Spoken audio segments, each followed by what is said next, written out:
નમસ્કાર, હું છું રિંકલ. રાજ્યમાં 3 દિવસ સામાન્યથી મધ્યમ વરસાદ પડી શકે છે. હવામાન વિભાગે 3 દિવસની વરસાદની આગાહી કરી છે. દક્ષિણ ગુજરાતમાં કેટલાક વિસ્તારોમાં ભારે વરસાદ થઈ શકે છે. માછીમારોને દરિયો ન ખેડવા માટેની તાકીદ પણ કરવામાં આવી છે.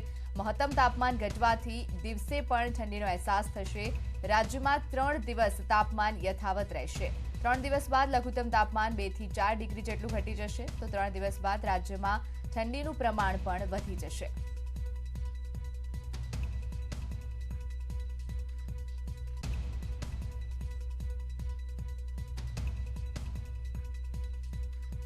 अगले 3 दिन में बारिश होने का संभावना है। गुजरात रीजन में, सौराष्ट्र कच्छ में अगले 2 दिन में बारिश होने का संभावना है। आज और कल बारिश रहेगा। आज मोस्टली ज़्यादा बारिश रहेगा।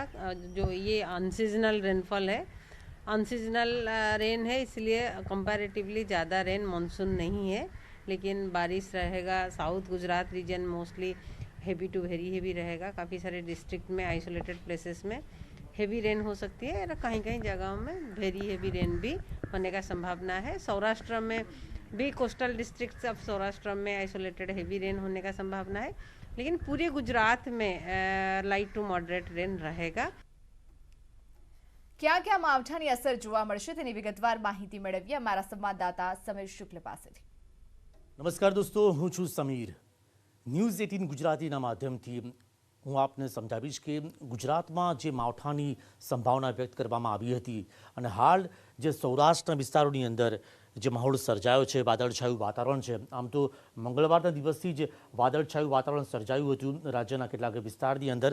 ખાસ તો સૌરાષ્ટ્ર અને દક્ષિણ ગુજરાતમાં માવઠાની અસર જોવા મળી રહી છે. કેટલાક વિસ્તારોમાં વરસાદ પણ પડ્યો છે. પરંતુ આ જે બે ટોન આપ જોઈ રહ્યા છો, એક બ્લુ ટોન છે અને એક ગ્રીન અને યલો ટોનનો જે આખો પટ્ટો જોવા મળી રહ્યો છે, જે સૌરાષ્ટ્ર દરિયા કિનારાથી લઈને એ દક્ષિણ ગુજરાત અને મધ્ય ગુજરાત તરફ આ પટ્ટો છે. તો અહીં વાદળછાયું વાતાવરણ છે. એટલે કે પોરબંદર, જૂનાગઢ, અમરેલી, ભાવનગર, બોટાદ, જસદણ, ગોંડલ, રાજકોટ, ચોટીલા, સુરેન્દ્રનગર અને ધોળકા, આ તમામ વિસ્તારની અંદર હાલ વાદળછાયું વાતાવરણ છે. કેટલાક વિસ્તારની અંદર એ કમોસમી વરસાદ પણ પડ્યો. પરંતુ સૌથી વધુ ચિંતાનો જો વિષય હોય તો તે છે ખેડૂતોના પાકનો. કારણ કે શિયાળુ પાકમાં તેમણે જે વાવેતર તો કર્યું હતું, પરંતુ વાવેતર કર્યા બાદ તેમને ચિંતા એ છે કે આ કમોસમી વરસાદને કારણે તેમના પાક નષ્ટ ન થઈ જાય. કારણ કે જીરું છે, વરિયાળી છે, ચણા છે, આ તમામ પાકને નુકસાનની ભીતિ સેવામાં આવી રહી છે. ખાસ તો માછીમારોને પણ, જે સૌરાષ્ટ્ર દરિયા કિનારો છે, વેરાવળ છે, ઉના છે, મહુવા છે અને અલંગ છે, અહીં અતિ ભારે વરસાદ પડવાની જે સંભાવના વ્યક્ત કરવામાં આવી છે. દરિયામાં લગભગ 2 થી 3 મીટર ઊંચા મોજા ઉછળવાની સંભાવના છે અને એટલે જ એનડીઆરએફની ટીમના જે સભ્યો છે, જવાનો છે, તેમને મોકલી આપવામાં આવ્યા છે. વલસાડમાં પણ એક ટીમ મોકલી આપવામાં આવી છે. તો સુરત છે, વ્યારા છે, ત્યારબાદ નવાપુર છે, આ બાજુ ભરૂચ, રાજપીપળા, આમોદ, વડોદરા અને અમદાવાદમાં પણ હાલ વાદળછાયું વાતાવરણ છે. તો સૌથી વધુ જો ચિંતાનો વિષય હોય તો તે ખેડૂતો માટેનો છે. કારણ કે શિયાળાની મોસમ છે અને આપણે વાત કરી રહ્યા છે કમોસમી વરસાદની, માવઠાની વાત કરી રહ્યા છે. હાલ આ જે મેપ આપ જે જોઈ રહ્યા છો, આ સ્થિર મેપ છે. પરંતુ જેમ જેમ એ આજે 1 તારીખ છે, ત્યારબાદ 2 તારીખ જ્યારે આવશે ત્યારે કેવો માહોલ સર્જાશે તે બતાવીશું.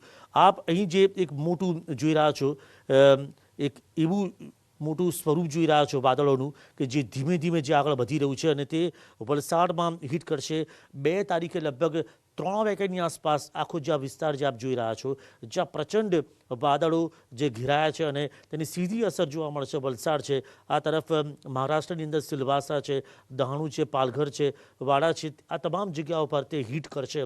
એટલે કે દરિયાકાંઠાનો જે વિસ્તાર છે દક્ષિણ ગુજરાત, ત્યાં હિટ કરશે અને સૌથી મોટી અસર તે વલસાડમાં જોવા મળશે. હાલ જે આ મેપ દ્વારા આગળ જોવા મળી રહ્યું છે. તો 4 વાગ્યા બાદની સ્થિતિ શું છે? તો વલસાડથી આગળ વધતું આ જે વાદળો જે છે, તે ધીમે ધીમે આગળ વધશે. સવારના 4 વાગે તે ટકરાયા બાદ તે આગળ વધતાની સાથોસાથે તે મધ્યપ્રદેશ તરફ આગળ વધતું જોવા મળી રહ્યું છે.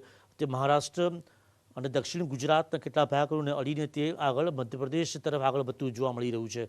તો આ સ્થિતિ જોવા મળી રહી છે સમગ્ર ગુજરાતની અંદર કે જેમાં સાવચેત રહેવાની જરૂર છે. દરેકે ખેડૂતોએ તેમના પાકને બચાવવા માટે જે પણ કંઈ કોશિશ થઈ શકે તે માટે તેમના પાકને તેમની જણસને તેવું સુરક્ષિત સ્થળ પર લઈ જાય આ અંગેની રાજ્ય સરકારે પણ જે તાકીદ કરી હતી, સૂચના આપવામાં આવી હતી. તો હવે જોવું રહ્યું કે આ જે માવઠું જે છે તે નુકસાનીનું માવઠું સાબિત તો થવા જઈ રહ્યું છે, પરંતુ કેટલું નુકસાન કરે છે, ખેડૂત પોતાના પાકને કઈ રીતે કેટલો બચાવી શકે છે. સાબરકાંઠામાં કમોસમી વરસાદના કારણે અનેક ખેડૂતોના જીવ તાળવે ચોંટ્યા છે. ખેડૂતો પોતાના પાકને વરસાદથી બચાવવા તાડપત્રી લઈને માર્કેટિંગ યાર્ડ પહોંચ્યા હતા. અત્યારે મગફળીની હરાજીમાં 1100 થી લઈને 1500 સુધીના ભાવ મળી રહ્યા છે, તો 5000 બોરીની પણ આવક થઈ છે. વરસાદની આગાહીને પગલે માર્કેટ યાર્ડ દ્વારા ખેડૂતોને પોતાનો પાક લઈને માર્કેટમાં ન આવવા માટે વિનંતી કરાઈ છે. કમોસમી વરસાદથી ખેડૂતોને ભારે નુકસાન વેઠવું પડતું હોય છે. આજની માર્કેટ યાર્ડની આવક 5000 બોરીની આવક છે અને ભાવ 1500 સુધીના ભાવ પડ્યા છે મગફળીના. અને ખેડૂતોને વિનંતી કરવામાં આવે છે કે હવામાન ખાતાની આગાહી હોવાથી 2જી તારીખ સુધી માલ ન લાવવા માટે વિનંતી કરવામાં આવે છે.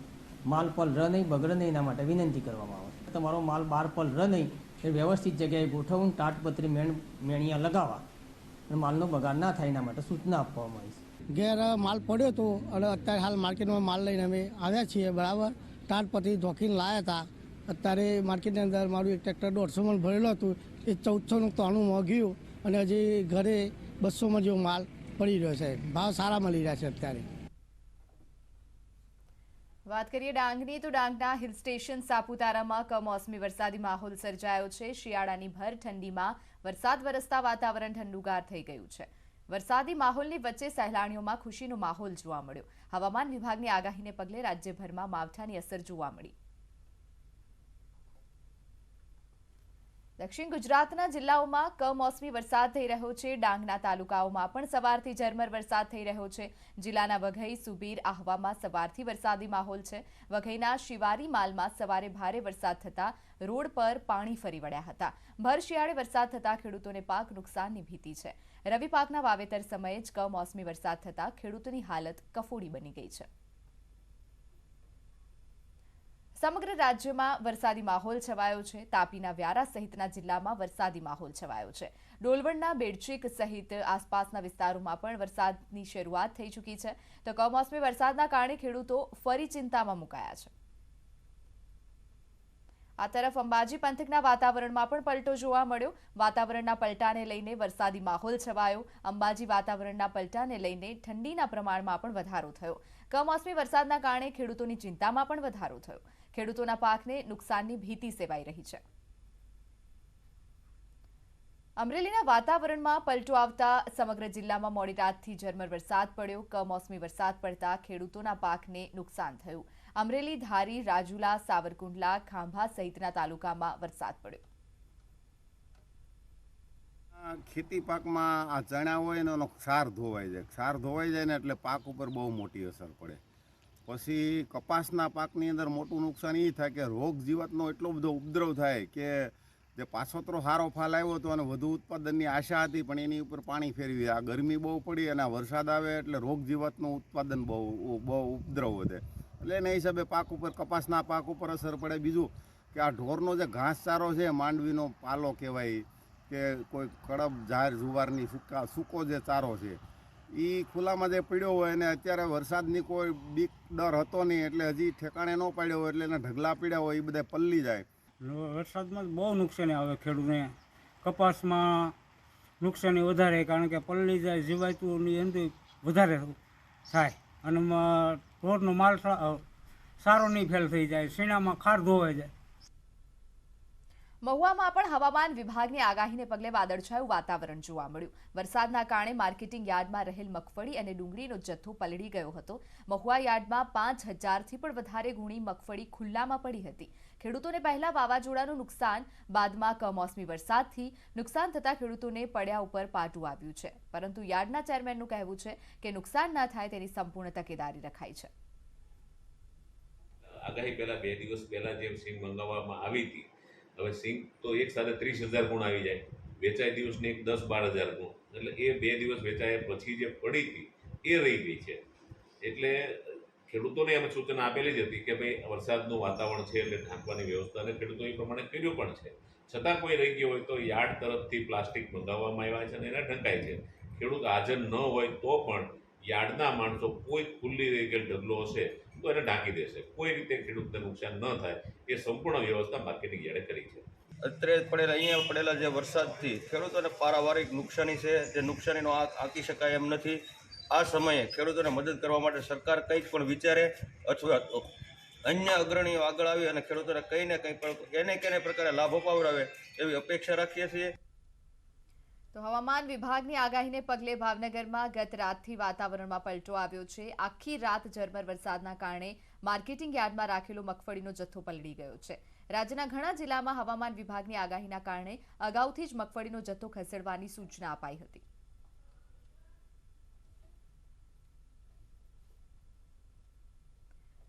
તો આ તરફ જેતપુર એપીએમસી દ્વારા તમામ જણસીની આવક બંધ કરી દેવામાં આવી. હાલમાં વરસાદની આગાહી હોય, ખેડૂતોના પાકને નુકસાન ન થાય તે માટે જણસીની આવક બંધ કરાઈ છે. તો સાથે જ યાર્ડમાં રાખવામાં આવેલ તમામ જણસીને સુરક્ષિત જગ્યાએ ખસેડી દેવામાં આવી છે. એક તરફ માવઠાથી પાકને બચાવવા માટે તૈયારી કરાઈ રહી છે, તો બીજી તરફ સરકાર દ્વારા ટેકાના ભાવે ખરીદી ચાલુ જ રાખવામાં આવી છે. આજે પણ ટેકાના ભાવે મગફળી ખરીદી માટે 70 જેટલા ખેડૂતોને મેસેજ કરાયા છે, જેમાં 11 જેટલા ખેડૂતો મગફળી લઈને આવતા બધા જ ખેડૂતોની મગફળી ખુલ્લામાં ઉતારી દેવામાં આવી. એવું છે કે આપણે ગઈકાલે વાતાવરણ થોડુંક સારું હતું એટલે મેસેજ નાખેલા હતા, પણ સવારમાં જોતા એવું લાગે છે કે વાતાવરણ થોડુંક ખરાબ છે, એટલે આપણે ખેડૂતો ઓછા આવેલા છે અને આપણે તાલપત્રીની બધી વ્યવસ્થા રાખેલી. જેમ જેમ ખેડૂતનો માલ જોખાતો જાય એ પ્રમાણે જ આપણે ખેડૂતનો માલ ઉતારીએ છીએ અને વ્યવસ્થા તાલપત્રીની બધી રાખેલી છે અને સાથોસાથ લોડિંગ પણ થતું જાય છે. હવે ટૂંકમાં એવું છે કે અત્યારે એપીએમસીમાં શેડ ઉપલબ્ધ નહોતો એટલે ખુલ્લામાં આપણે કરવી પડી અને આપણે ઓછા પ્રમાણમાં જ આપણે ખેડૂતોને ઉતારવા દીધી છે મગફળી, એટલે જેમ જોખા જાય એ પ્રમાણે જ આપણે મગફળી ઉતારી છે અને બાકી પછી જેમ લોડિંગ થઈ જાય ને પછી બાકીના જોખતા જાય છે. વરસાદની આગાહીને પગલે પંચમહાલમાં તકેદારી રાખવામાં આવી. જિલ્લા પુરવઠા વિભાગે ડાંગર ખરીદી અંગે નિર્ણય કર્યો છે. ટેકાના ભાવે ડાંગર ખરીદી 3 ડિસેમ્બર સુધી બંધ રખાશે. ખેડૂતોનો તૈયાર પાકને નુકસાન ન થાય તે માટે આ નિર્ણય લેવાયો છે. હાલમાં કાંકણપુર ગોધરા કેન્દ્ર પર ખરીદી બંધ કરાવી દેવામાં આવી છે. જિલ્લામાં 7 સ્થળે ચાલી રહી છે ટેકાના ભાવે ખરીદી. તો અત્યાર સુધી 4800 ખેડૂતોએ રજીસ્ટ્રેશન કરાવ્યું છે.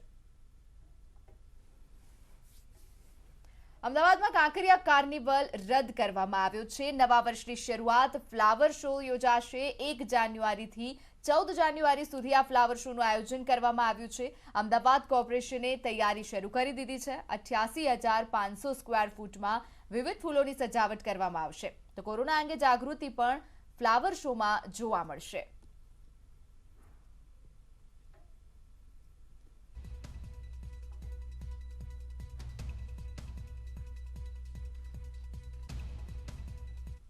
આ અત્યારે કોરોનાની જે રીતનું લહેર ચાલી રહી છે, જો કે અત્યારે કેસો તો ઓછા છે પણ તે છતાંય આટલી મોટી સંખ્યામાં જ્યારે માણસ ભેગા થાય ત્યારે અત્યારે હાલ પૂરતું કાર્નિવલનું કોઈ પ્લાનિંગ છે નહીં.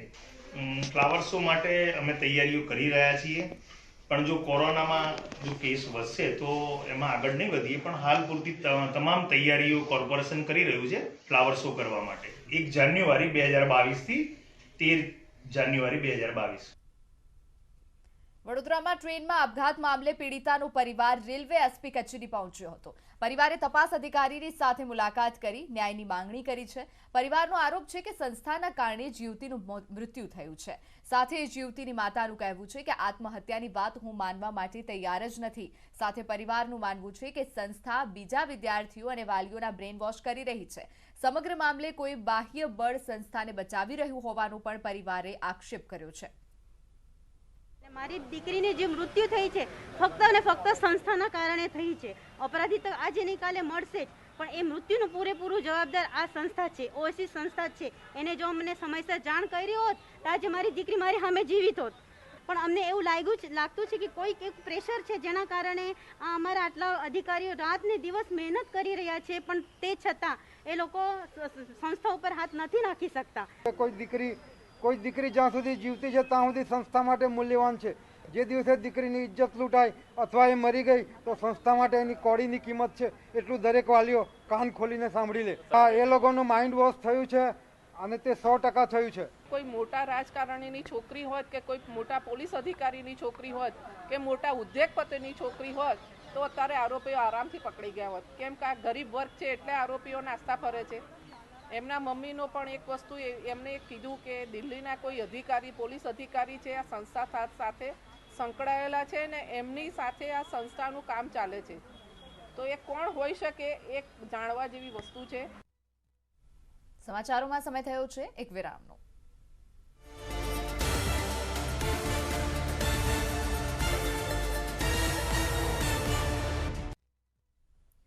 Welcome back. સમાચારોમાં આગળ વાત કરીએ। ગાંધીનગરના સાંતેજ ગામે 3 વર્ષની બાળકી પર દુષ્કર્મના કેસમાં ગાંધીનગર સેશન્સ કોર્ટે ઐતિહાસિક નિર્ણય કર્યો છે। માત્ર 8 જ દિવસમાં કોર્ટે અપરાધીને જીવન પર્યંત આજીવન કેદની સજા સંભળાવી છે। કેસની તપાસ દરમિયાન જાણવા મળ્યું છે કે વિજય ઠાકોર નામના આરોપીએ આ ઉપરાંત વધુ 2 બાળકીઓ પર દુષ્કર્મ આચર્યું હતું, જે અંગે ચાર્જશીટ દાખલ કરવામાં આવી છે। તે અંગે પણ કોર્ટ આગામી સમયમાં સજા સંભળાવશે। આ ઉપરાંત આરોપી પર વિવિધ ચોરીના ગુના પણ નોંધાઈ ચૂક્યા છે। આરોપીના ગુનાહિત ઇતિહાસ અને કેસની ગંભીરતા જોતા વકીલોએ ફાંસીની સજા અંગે તર્ક વિતર્ક રજૂ કર્યા હતા, પરંતુ કોર્ટે હાલમાં અંતિમ શ્વાસ સુધી આજીવન કેદની સજા સંભળાવી છે। ઐતિહાસિક રીતે આ કેસનું અંગેનો ફેસલો માત્ર 8 દિવસમાં સંભળાવવામાં આવ્યો છે। અમાનવીય કૃત્ય માટે અપરાધીને ફાંસીની જ સજા થાય તે માટે ઉપરી કોર્ટમાં અપીલ કરવાની પણ વકીલોએ તૈયારી દર્શાવી છે। 8 દિવસની અંદર તમામ સાક્ષીઓ તપાસી અને આજે ફૂલ ફ્લેગ દલીલો કરી અને જે આ ચુકાદો આવ્યો છે 3 વર્ષની બાળકી ઉપર જે જઘન્ય કૃત્ય થયું હતું અને એની સાથે રેપ વિથ મર્ડરનો બધા બનેલો, એની અંદર સરકારી વકીલ મારફત એને ફાંસી બાબતેની સજા બાબતે અમે ખૂબ સારી દલીલો કરેલી, પરંતુ નામદાર કોર્ટે એને આજીવન કેદ અને જીવન પર્યંત જીવે ત્યાં સુધી છેલ્લા શ્વાસ સુધીની એને આજીવન કેદની સજા ફરમાવી છે। 363માં 7 વર્ષની સજાની જોગવાઈ કરેલી સજા કરી છે। 5000 રૂપિયા દંડ કરેલો છે। 366માં 10 વર્ષની સજા કરી છે। આશરે 31000 રૂપિયા દંડ કરેલો છે। 302 નામદાર કોર્ટે માની છે। ઘરું દબાવી દીધેલું હતું ભોગ બનનારનું, એ ડોક્ટર પીએમ કરનાર ડોક્ટરે પણ જણાયેલું છે, તો એને આજીવન કેદની સજા કરેલી છે। એ સિવાય 376 અને એ બી જે છે એમાં આજીવન કુદરતના જીવનના બાકી રહેલા તમામ વર્ષો એ જ્યાં સુધી જીવે ત્યાં સુધી એને સજા કરેલી છે। तो હવે જોઈએ નેટવર્ક 18 નું ખાસ કાર્યક્રમ ચૌપાલ, જેમાં નીતિન ગડકરી હાલમાં બોલી રહ્યા છે। उसमें चौपाल है करके आपको बता रहा हूँ कि ये जो गंदा पानी है जो टॉयलेट का है, सीवेज का है, तो हमारे यहाँ नागपुर शहर में हम उसको पिछले 6 साल से बेचते हैं रिसाइकलिंग करके गवर्नमेंट ऑफ महाराष्ट्र को। तो हमको 300-325 करोड़ रॉयल्टी मिलती है गंदा पानी बेचकर। तो वहीं हमारा जो कचरे का डिपो है उसके ऊपर हम सोलर पैनल लगाकर एक पायलट प्रोजेक्ट करने की कोशिश कर रहे हैं कि सोलर पावर सस्ती हो जाएगी, क्योंकि रूफटॉप सोलर होगा और गंदा पानी फुकट में होगा। और अब इलेक्ट्रोलाइजर हमारे यहाँ देश में काफ़ी स्टार्टअप बनाने लगे हैं और उससे ऑक्सीजन और हाइड्रोजन अलग होगा और उससे ग्रीन हाइड्रोजन बनेगा और उसमें नागपुर की बस ट्रक चले, ऐसा प्रोजेक्ट को हम लोग शुरुआत कर रहे हैं। तो मुझे लगता है कि अनेक नगर परिषद क्षेत्रों में, महानगर पालिका के क्षेत्र में, गाँव में ये सब हो जाएगा तो निश्चित रूप से प्रदूषण भी कम होगा और उसके साथ साथ फ्यूल भी सस्ता होगा। अभी वो $3 की कीमत कम से कम उसकी जाती है, पर मेरा अंदाज है कि हिंदुस्तान में जिस प्रकार से हमारे साइंटिस्ट काम कर रहे हैं तो ये 50-60 रुपए किलो तक आ जाएगा, सबसे सस्ता फ्यूल होगा। तो यानी आप कह रहे हैं कि 1 किलो हाइड्रोजन में 180 किलोमीटर, दिल्ली या नागपुर से दिल्ली में कितने किलो लग जाएगा? 3-4 किलो में हो जाएगा? नहीं, ये पहली बात तो ऐसा है कि ये जो होगा ये हाइड्रोजन का फिलिंग स्टेशन अब इतने हाईवे पर होने के लिए थोड़ा टाइम लगेगा। पर जैसे दिल्ली में गाड़ी है, जैसे आपकी गाड़ी है, आप पेट्रोल की गाड़ी लेकर जा रहे होंगे तो 10 रुपए 1 किलोमीटर, अगर डीजल की जा रहे तो 7 रुपए पर किलोमीटर, और इलेक्ट्रिक पर जा रहे तो 1 रुपए पर किलोमीटर, और ग्रीन हाइड्रोजन पे जाएंगे तो शायद 70-80 पैसे पर किलोमीटर। तो ये डीजल और पेट्रोल हम इंपोर्ट कर रहे हैं।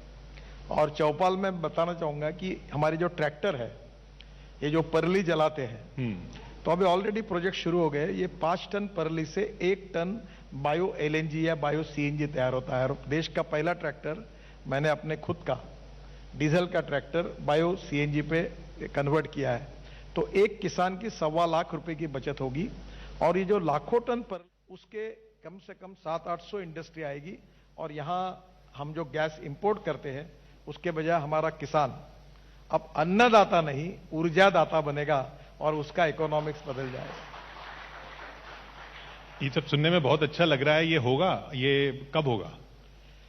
इसमें एक ही बात मैं आपको कह सकता हूं कि जो जो मैंने 7 साल में कहा है वो क्या नहीं हुआ, ऐसा एक भी बात आप मुझे बताइए। तो मैं आपको विश्वास के साथ बताता हूं कि ये निश्चित रूप में आने वाले 2-4 साल में होगा। जैसे मैं electric bike, scooter, auto rickshaw की बात कर रहा था, इलेक्ट्रिक कार की बात कर रहा था, तो आज आ गई। मैं अभी आपको बताता हूं कि निश्चित रूप से आने वाले 2 साल में हमारी पेट्रोल की कार, ऑटो रिक्शा और स्कूटर और इलेक्ट्रिक की कार, स्कूटर और ऑटो रिक्शा तीनों की कीमत 2 साल के अंदर लगभग समान होगी। तो ये पेट्रोल डीजल की गाड़ी अगर कोई अभी लेने की सोच रहा है तो वो छोड़ दे? नहीं सर, ये सब चलता रहेगा। देखो, किसी को हम बंद नहीं कर रहे। जो कभी कभी गलत फहमी हो जाती है, एक फ्लेक्स इंजन की टेक्नोलॉजी लाने का जो हम प्रयास कर रहे हैं, एथेनॉल भी डलेगा। हाँ, उसमें ऐसा है कि ब्राजील, कनाडा और यूएसए में ऑलरेडी ये जितने ब्रांड है, BMW, Toyota, Honda, Hyundai, all, इनकी गाड़ियों में फ्लेक्स इंजन है।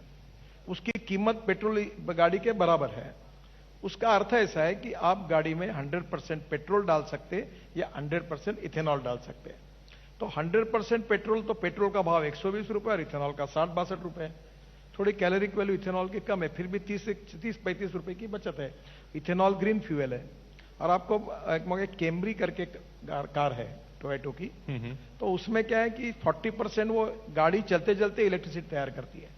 तो मेरा जो सुझाव सोच है कि हमारी गाड़ियां flex engine with hybrid electricity, तो वो 40% वही गाड़ी चलते चलते इलेक्ट्रिसिटी तैयार करेगी और 100% इथेनॉल पे चलेगी, 100% पेट्रोल पे चलेगी। तो एकदम कंज्यूमर का बहुत बड़ा फायदा होगा। और दिल्ली जैसे शहर में ऑड इवन वगैरह की जो बात होती है, करने की जरूरत ही नहीं पड़ी। जिसके पास इलेक्ट्रिक गाड़ी है, जिसके पास फ्लेक्स इंजन की गाड़ी है, उसको कोई रोकेगा नहीं, क्योंकि उसका पोल्यूशन नहीं के बराबर होगा। तो फिर चुनाव के पास फ्लेक्स इंजन की गाड़ी है, उसको कोई रोकेगा नहीं, क्योंकि उसका पोल्यूशन नहीं के बराबर होगा। तो फिर चुनाव के टाइम किसका रेट घटाएंगे? चुनाव के टाइम रेट? भारत सरकार ने तो पेट्रोल डीजल के भाव कम किए। कुछ राज्य सरकार जो है उन्होंने उसमें जो वैट लगता था उसके रेट कम। आज दिल्ली ने भी कम कर दिया। आज दिल्ली ने कम किए। अब महाराष्ट्र में हमारे अभी तक नहीं हुए। तो सब राज्यों ने अगर, सभी लोगों ने अगर वो रेट कम कर दिए तो कम होंगे। पर import substitute, cost effective, pollution free और इंडिजिनियस, स्वदेशी और स्वावलंबन, जो महात्मा गांधी और पंडित दीनदयाल उपाध्याय कहते थे, वही मैं अक्सर बात कह रहा हूं कि चलो गांव की ओर, चौपाल की ओर, और इस देश के किसान को समृद्ध संपन्न बनाओ।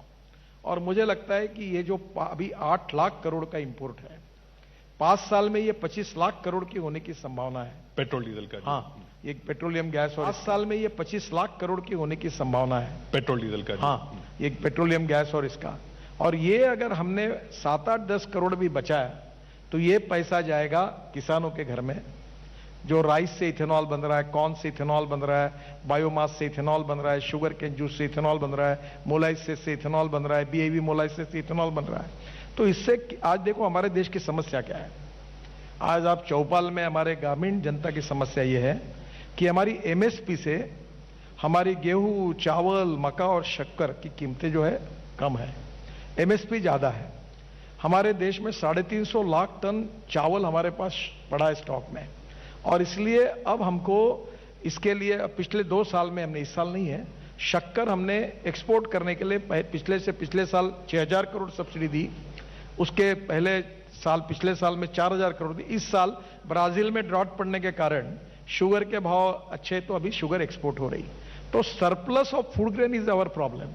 तो ये जो diversification of agriculture towards energy and power होगा, इससे देश के कृषि ग्रामीण क्षेत्र का, यानी चौपाल पर बैठने वाले लोगों का आने वाले समय में भला होगा, यही मेरा विश्वास है। ये आपने जैसे टैक्स की बात की फ्यूल पे, उसमें लोगों का ये सवाल रहता है कि इनकम टैक्स की जब विज्ञापन आते हैं, वो कहते हैं हम इनकम टैक्स दीजिए सड़क बनेगी। जीएसटी का विज्ञापन आता है, जीएसटी दीजिए सड़क बनेगी। फ्यूल पे सेस ले लेते हैं पेट्रोल में कि इतने सेस लगाइए हाईवे बनेगा। फिर हाईवे जब बन जाता है उस पर टोल ले लेते हैं, तो फिर वो इतना सारा पैसा जो टैक्स का लिया था उससे तो सड़क बननी थी, सड़क बनने के बाद उस पर टोल क्यों दें? देखिए आपने सवाल बहुत अच्छा किया है और उसकी सच्चाई को समझो। पहली बात तो ऐसी है कि 1,20,000 करोड़ का मेरा बजट है और मैं काम कर रहा हूं 5 लाख करोड़ के। अभी आपको एक उदाहरण बताता हूं, यहां से बहुत से लोग मेरठ से रिलेशन रखते होंगे और आप भी शायद ये रोड पे 16 लेन का रोड बना है, आप कभी गए होंगे। मेरठ से दिल्ली आने के लिए 4.5 घंटे लगते थे। अभी मुझे लोग मिले, मैं अभी जाने वाला हूं उद्घाटन करने के लिए उस रोड पर, तो मुझे लोग मिले कि वो रोड से अब हम 40 मिनट में आए, 45 मिनट में आए। तो मैं एक छोटा सा सवाल पूछता हूं कि आपके गाड़ी का इंजन 4.5 घंटे गियर बदल बदल के धुआं फूकते हुए जाता था तो वो कितना फ्यूल कंज्यूम होता था, और 40 मिनट में आए तो कितना बच गया। अगर रोड अच्छा बना, अभी हम लोग कर रहे हैं, दिल्ली से देहरादून 2 घंटे में, दिल्ली से हरिद्वार 2 घंटे में, दिल्ली से अमृतसर 4 घंटे में, दिल्ली से कटरा 6 घंटे में, दिल्ली से श्रीनगर 7 घंटे में, दिल्ली से मुंबई 12 घंटे में, और दिल्ली से जयपुर 2 घंटे में। ये मैं 2 साल के अंदर आपको एश्योर करता हूं। तो आपकी गाड़ी का इंजन ही कम चलेगा, तो जहां आपको 20-25 लीटर पेट्रोल के बजाय शायद 17 लीटर पेट्रोल पे 18 लीटर पेट्रोल, तो आपका 5 लीटर पेट्रोल की कॉस्ट कम होगी। સમાચારોમાં અત્યારે બસ આટલું જ। વધુ સમાચાર માટે આપ જોતા રહો ન્યૂઝ 18 ગુજરાતી। નમસ્કાર।